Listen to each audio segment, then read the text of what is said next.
TRS తర్వాతి లక్ష్యం ఏంటి? కేసీఆర్ గురి ఇప్పుడు కాంగ్రెస్ మీద ఉందా? కాంగ్రెస్ ఎమ్మెల్యేలకు గులాబీ దళం వల విసురుతోందా అనే ప్రశ్నలకు అవుననే సమాధానమే వస్తోంది.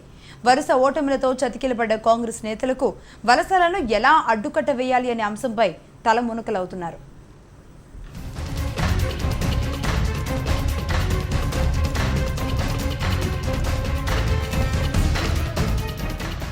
కొద్ది రోజులుగా తెలంగాణలో రాజకీయ వాతావరణం వేడెక్కింది.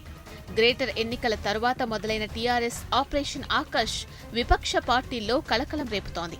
సీఎం కేసీఆర్ కూడా ప్రధానంగా టీటీడీపీని టార్గెట్ చేయడంతో కాంగ్రెస్ ఎమ్మెల్యేలు సేఫ్ అనుకున్నారు పీసీసీ అగ్రనేతలు. కానీ ఇప్పుడు ఆ పరిస్థితి కనిపించడం లేదు. కాంగ్రెస్ కు చెందిన కొంతమంది సీనియర్ నేతలు టీఆర్ఎస్ తో టచ్లో ప్రచారం అగ్రనేతల్లో కలవరం కలిగిస్తోంది.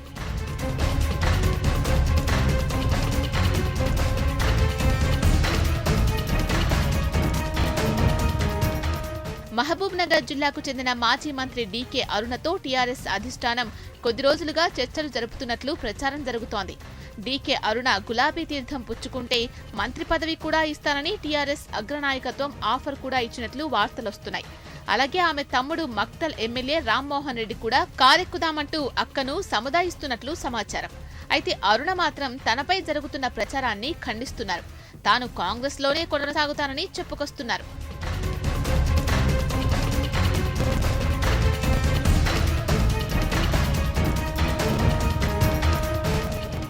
ఇక అలంపూర్ కాంగ్రెస్ ఎమ్మెల్యే సంపత్ గతంలోనే టీఆర్ఎస్ లో చేరుతున్నారనే ప్రచారం జోరుగా సాగింది. కానీ అది నిజం కాలేదు.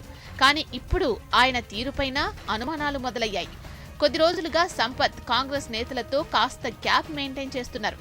దీంతో పాటు ఆయన గన్మెన్లను కూడా ఉపసంహరించుకోవడం కూడా పార్టీ మారుతారన్న ప్రచారానికి బలం చేకూరుస్తోంది. గన్మెన్ల ద్వారా సమాచారం ఎక్కడ లీక్ అవుతుందనే కారణంగానే వారిని రిటర్న్ చేశారనే ప్రచారం జరుగుతోంది. అయితే డీకే అరుణ ఎలాంటి స్టెప్ తీసుకుంటారో చూసి తాను కూడా ఒక నిర్ణయానికి వస్తానని సంపత్ తన సన్నిహితులతో అన్నట్లు తెలుస్తోంది.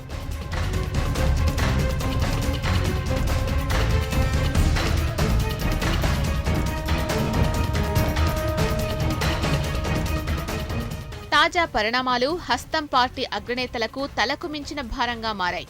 ఇప్పటికే గ్రేటర్ నేతలు గులాబీ గూటికి వెళ్లకుండా బుజ్జగింపు యత్నాలు చేస్తున్న పీసీసీ ప్రెసిడెంట్ ఎమ్మెల్యేలను ఎలా కాపాడుకుంటారో వేచి చూడాలి.